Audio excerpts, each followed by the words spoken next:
mi? Hocam baş boyunu bırak. 2, 3. Dön. Tamam, aynen böyle. Şuraya aç. Yavaş. Öne geçelim. Tamam da.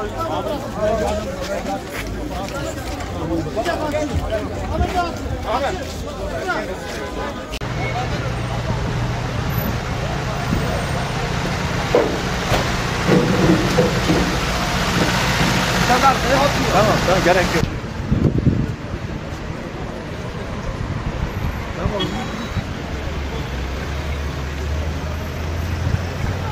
Bombacı gidelim.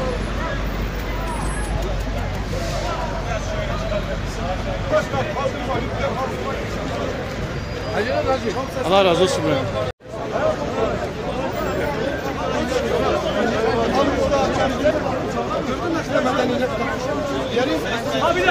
Abi açılalım. Vatandaşlık görevini yerine getirip adam buraya gelene kadar ben geçen sene emniyetin kendi konusunda emniyeti aradım buluşamadım. Adam gaza bastı gidiyor.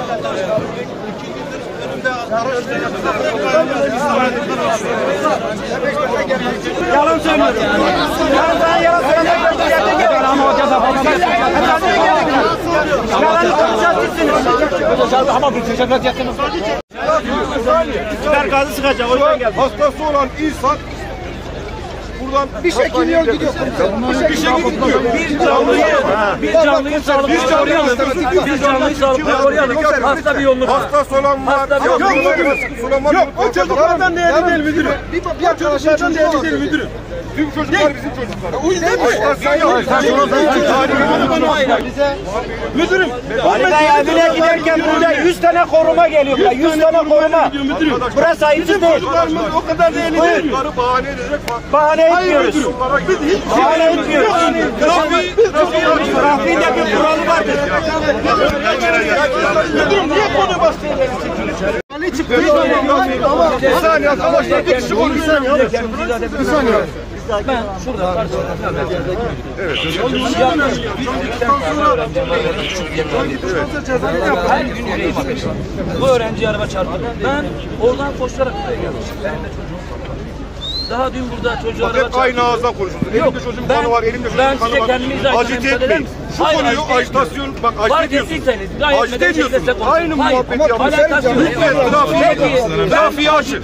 Trafiği açın. Dünkü çocuk için bir tedbir aldınız mı? Trafiği açın. Bir tedbir aldınız mı? Aldık biz tedbir. Ben açmıyorum. Ben kendi şahsım. Arkadaşlar. Abi ben sizden özür diliyorum. Şu an biz buradayız. Biz sizinle konuşuyoruz. Bu çocuğumun kanıdır. Hocam şu dönemi iyice Benim olmasın yani. Yarın benimkidir. Evim şurası. Yarın benimkidir. Olabilir. Hiçbir farkı yok. İlla benimki mi olacak müdürüm? Nasıl yapacaksınız abi? Vatandaşa aldık, gereken cezayı alacaklar. Abi çocuğu getirmeyecek. Çocuğu getirmeyecek. Gereken cezayı almış. Okulların en yoğun. Bu şekilde. Doğrudur.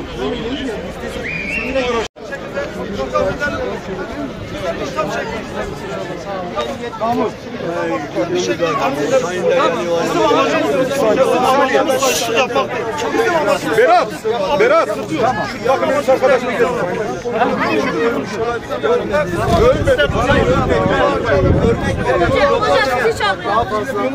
Yollaşma gerekmez. Şimdi bu tamam. Şimdi dediğim gibi bu işi daha fazla büyütmeden yani ben görüştüm. Buraya pasiste yapılır, başka şeyde yapılır. Üst geçit zaten hemen orada. Ama çocuklar bunu yapmışlar. Tamam. O zaman yolu açalım. Konuşalım. Şöyle. Emniyete de gelir. Bizim amacımız konuşmak. Ama dediğim gibi şimdi biz üzüm yemeye geldik. Kesinlikle. Bağcıyı öğrenelim. Şimdi bak bu işi yapıp da daha fazla hani başka insanlar da Şöyle bir izahatım da olacak. Memur Bey bize demin başka şeyler aradığımızı söyledi. Biz bu husustan ararız. Tamam eyvallah. Ben emniyet müdürüyüm. O memur değil. Hayır. Bak, ben, Biz başka hiçbir şey aramıyoruz. Gerçekten bizim amacımız şuraya bir çözüm bulmak. Emniyet müdürü olarak ben geldim. Validen sonra gelen emniyet müdürü sorumlusu ayağımıza kadar geldi. Estağfurullah. Bizim öyle bir şeyimiz yok. Milletin emrindeyiz. Estağfurullah. Hizmetindeyiz. Bak ben onu da söylüyorum ama şunu söylüyorum. Şu anda maksadımızı aşmayalım. Farklı bir noktaya çekmeyelim. Bir de büyütmeyelim. Bak Bitlis'imizin adını düzgün bir şeyle andıralım. Dün bir çocuğun burada arabanın altında kaldı. Ama bak üst geçidi de kullanmıyor. Arkadaşlar Engellenebilir. Şu ortada düzene el atsalar. Kim Çok geçmek özür için uğraşır? diliyorum. Ben öğrencilerime yapsınlar. Belediye başkanıyla da ben bunu görüşeceğim. Paramız biz Tamam yok ya estağfurullah devlet. Bana bir müsaade eder misiniz abi? Öğrencilerin üst geçidi kullanmıyorlar. Ben şöyle izah edeyim size. Üst geçide çıktığınız zaman çeşitli alkollü içkilerin, şişelerini görebiliyorsunuz. Veya daha farklı karakterlerin orada takılabileceğine şahit olabiliyoruz. Yok, olduğundan değil. Olduğundan değil ama bunları görebiliyoruz. Ama dediğim gibi bak şimdi Tamam Müdür Bey buraya kadar gelmişsen biz bunu tam yolu kapatmak için kalmasın. telefonu abicim bekliyorum sabah. Çok geçmiş olsun hepimize. Tamam. Allah beterinden sağlasın. Sen geçmiş olsun. Allah beterinden sağlasın. Açalım yolu. Bakın Yolu açalım. müdürüm çok teşekkür ederim. Allah beterinden Yolu açalım. Rica ediyorum. Tamam bunun çözümü için valimiz Sizlerle görüşme şansımız olabilecek. gelin. Tamam. Hocam.